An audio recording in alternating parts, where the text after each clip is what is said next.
उसी तरह हमने ये सॉल्व करके मैंने इस टेबल को फिलअप किया है, जो मैंने अभी आपको एक्सप्रेशन बताया था कि सेकंड को पहले मैंने M11, M22, M33, M44 को 0 0 कंसिडर किया क्योंकि वो अपने आप से मल्टीप्लाई होकर 0 हो जाएंगे। क्लियर।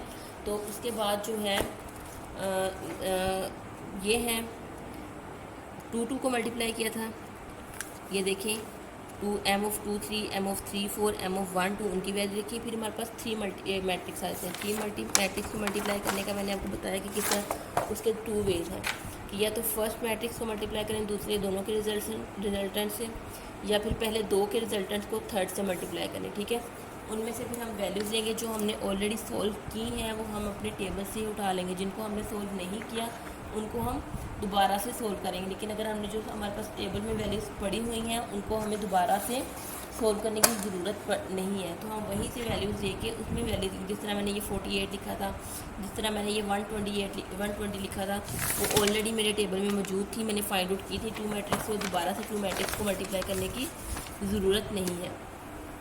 तो इस तरह हम ये करके मैट्रिक्स चेन, एक चेन है कि किस तरह हम डिफरेंट चेन्स को मल्टीप्लाई कर सकते हैं। ठीक है, this is called the matrix chain multiplication. ठीक है, तो इसी तरह अब आपने बाकी भी ये सोल्व करके इस तरह लिख देने हैं। तो ये मैंने सारे आपके जो एलिमेंट्स हैं वो उसी जो 3 मैट्रिक्स को मल्टीप्लाई करके उसी प्रोसीजर से मैंने आपको एक प्रोसीजर इस वीडियो में दिखा दिया कि किस तरह इसी प्रोसीजर से हमने आगे भी ये 158, 104 इस तरह फाइंड आउट किए हैं, और जो उसमें मिनिमम होगा फाइंड आउट करके जो मिनिमम होगा वो हम वैल्यू अपने टेबल में लिखेंगे, क्योंकि हमने इसका मिनिमम लिखना है। इसका फॉर्मूला यही है कि हम इसका मिनिमम लिखेंगे। फिर इसका मैं फॉर्मूला लिख देती हूँ यहाँ पे आपको।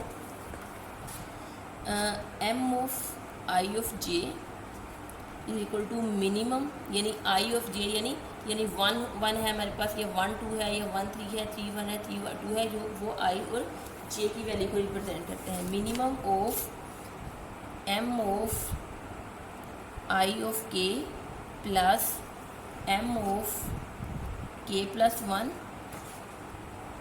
And j plus d of j minus 1 plus d of k multiply d of I।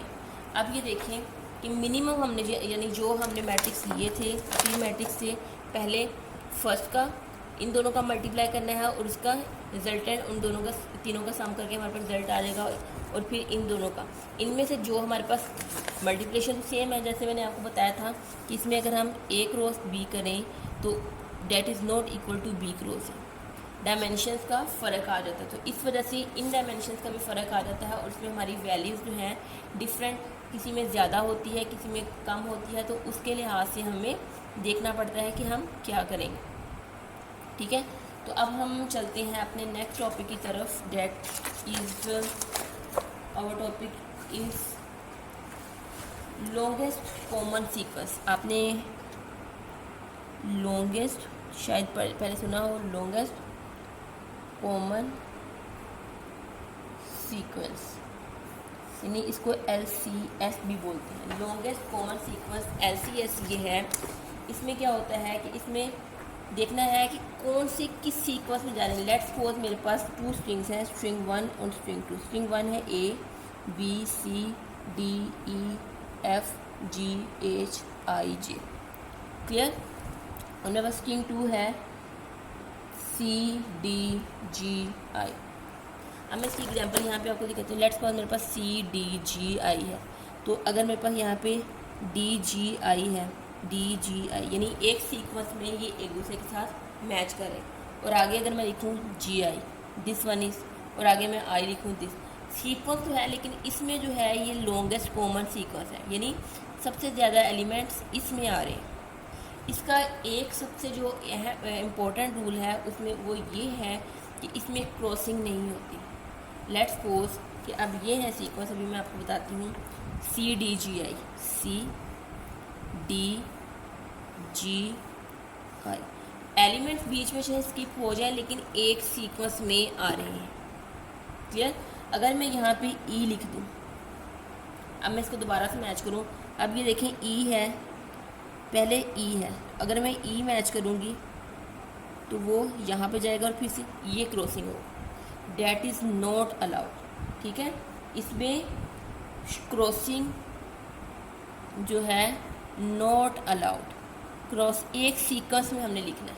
तो हम अब देख लेते हैं दोबारा से, जैसे A B C D E F G H I J है। तो यहाँ पे मैं अगर लिखूँ कि ई सी डी जी आई, तो इसमें एक सीक्वेंस तो ये पहले बन रहा था जो मेरा पहले बना था। अब अगर मैं ई को मैच करूँगी, ई उसके बाद ई के बाद सी था, सी नहीं मैच हो सकता, डी भी मैच नहीं होता क्योंकि क्रॉस हो जाएगी, जी मैच हो जाएगा और आई, ये आ जाएगा ई जी आई। दिस इज़ नॉट अ ये एक ई जी आया, लेकिन अगर यहाँ से अगर मैं लेती तो वो था सी डी जी आई।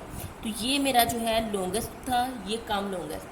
तो मैंने लॉन्गेस्ट जो है कॉमन सीक्वेंस फाइंड आउट करना है। अब एक और अगर मैं एग्जांपल देखूँ तो ए बी डी ए सी, एक मेरे पास स्ट्रिंग ये है, दूसरी स्ट्रिंग मैं ले लेती हूँ B A B C D.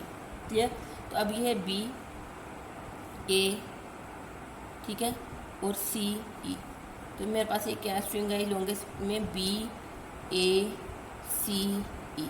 अगर मैं इसको यहाँ से मैच करूँगी तो ये क्रॉस कर जाएगा, ये मैच नहीं होगा, और अगर इधर मैच करूँगी तो ये भी क्रॉस हो जाएगा, ये हमारा सीक्वेंस नहीं रहेगा, एक ही आगे। लेकिन अगर इसी स्ट्रिंग को मैं दूसरी तरह लूँ, ए बी डी ए सी ई है और बी ए बी सी है, तो पहले मैं इस ए को मैच करूँ, इस बी को ना मैच करूँ, फिर इस बी को मैच करूँ, and then C and then E, तो ये आ जाएगा ए बी सी ई। यानी ये भी ठीक है, ये भी ठीक है। ठीक है, तो ये आप पे डिपेंड करता है कि आप किस तरह एक्सट्रैक्ट करते हो लॉन्गेस्ट इसमें से कॉमन सीक्वेंस, या आपने इसमें longest common sequence find out करना है। क्लियर? अब हम इसका एल्गोरिथम देख लेते हैं कि किस तरह हमने दो स्ट्रिंग में से मैच करना है और दो स्ट्रिंग को मैच करके वो करना है। लेट्स सपोज इंट, मैं आपको यहाँ पे एल्गोरिथम लिखाती हूँ।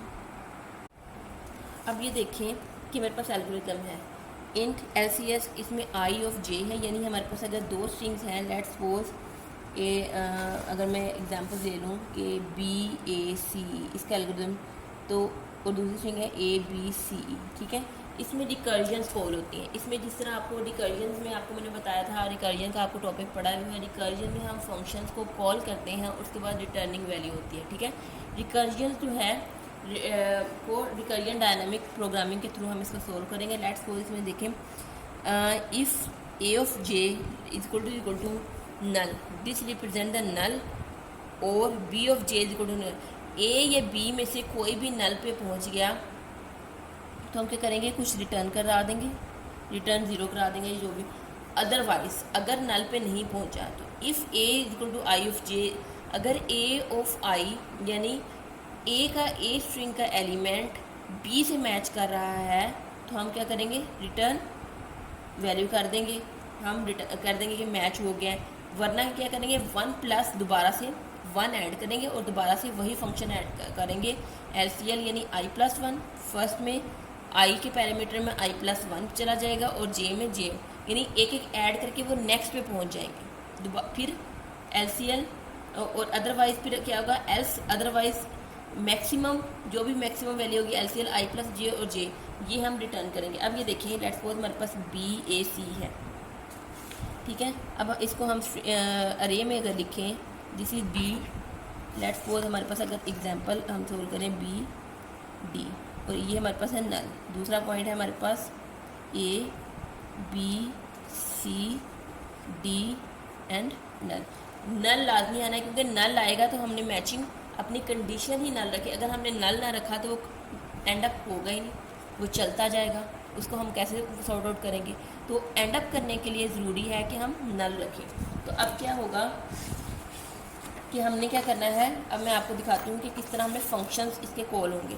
अब फंक्शंस किस तरह कॉल होंगे, first of all A of 0 and B of 0, यानी A का क्या है B और A का ये क्या है, इसका फर्स्ट पे यानी इसी सिंडेक्स पे पड़े हैं ये हमारे पास। तो फंक्शन कॉल होगा A ऑफ 1 और B ऑफ 0, यानी A ऑफ 1 यानी A आगे चला गया, A ऑफ 1 यानी यहाँ पे क्या आया डी, ये डी पे चला गया और ये ए पे है। दूसरा फंक्शन क्या क्या होगा, ए ऑफ 0 एंड बी ऑफ 1, यानी ये बी और डी पे आ गया। अब मैं आपको ये देखें इसी तरह फंक्शन कॉल होंगे, look at this.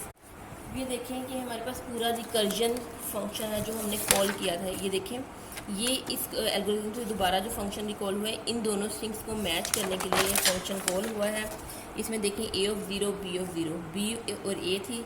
First string ए में से एलिमेंट ए था, दूसरी स्ट्रिंग में से ए बी था और ए था, इन दोनों को मैच किया। उसके बाद दोबारा से कॉल हुआ तो जो फर्स्ट है वो आगे चला गया, उसमें डी आ गया और वो ए ही रहा। उसके बाद फिर वो आगे एंड पे नल चला गया, मैच नहीं हुआ और वो ए ही रहा, ठीक है। और फिर दोबारा यहाँ पे दोबारा कॉल हुआ, डी को भी बी के साथ मैच किया। जब डी को बी के साथ मैच किया, डी के एंड पे फिर नल पे पहुँच गया और आगे फिर इसको मैच किया डी के सी के साथ, इन दोनों को मैच करके एंड पे। अब इधर है बी को बी से मैच किया, मैच हो गया। मैच जब हो जाता है तो 1 प्लस डी एंड सी है। जब डी एंड सी है दोबारा फिर वो नेक्स्ट पे गया, वो नल आ गया, नल से वो सी, एक दूसरा एलिमेंट सी है, ठीक है। अब ये देखिए रिटर्निंग में ये हमारे पास यहाँ पे एंड पे क्या आया था, ये हमारे पास एंड पे 1 प्लस ये हो तो 1 आ गया, ये हमारे पास ऑलरेडी 0 था। 0 प्लस 1 1, ये हमारे पास नल आ गया था, 0 आ गया। 0 प्लस 1, ये हमारे पास 1 आ गया, यहाँ पे हमारे पास नल आ गया था, 0 आ गया। 0 प्लस 1, यहाँ पे 1 आया था। और ये देखें यहाँ पे हमारे पास लास्ट पे 1 आया था और यहाँ पे 0, 0 प्लस 1 1 और 1 प्लस 1 यहाँ पे हमारे पास 2 आया। अब यहाँ से जो हमारे पास वैल्यू है ऊपर जो आएगी 2। तो इस तरह हम ये रिकर्जन के फंक्शन को कॉल कर सकते हैं और इस तरह हम लॉन्गेस्ट कॉमन वो फाइंड आउट कर सकते हैं, लॉन्गेस्ट कॉमन सीक्वेंस के ये हमारे पास मैच हुए हैं और हम किस तरह स्ट्रिंग्स को बाहर निकालते हैं। समझ आ गई? तो ये जो दोनों टॉपिक हैं थोड़े से क्रिटिकल हैं, थोड़े से जो हैं वो जल्दी समझ नहीं आते। ज़रा 2-3 दफ़ा वीडियोस देखेंगे, 2-3 खुद भी इस पर गूगल करेंगे, सर्च करेंगे, थोड़ा सा पढ़ेंगे इसके बारे में, तो फिर आपको ये समझ आना शुरू होंगे। अदरवाइज़ थोड़ा सा ये करने में आपके लिए बहुत डिफ़िकल्टी आएगी। जब तक आप सॉल्व नहीं करेंगे, जब तक आप इसको देखेंगे नहीं, ये आपके लिए प्रॉब्लम क्रिएट करेगा। सो आपने इसकी प्रैक्टिस करनी है, इसको अच्छे से देखना है, तो ही आप इसको सॉल्व कर सकते हैं। ओके जी, अल्लाह हाफ़िज़।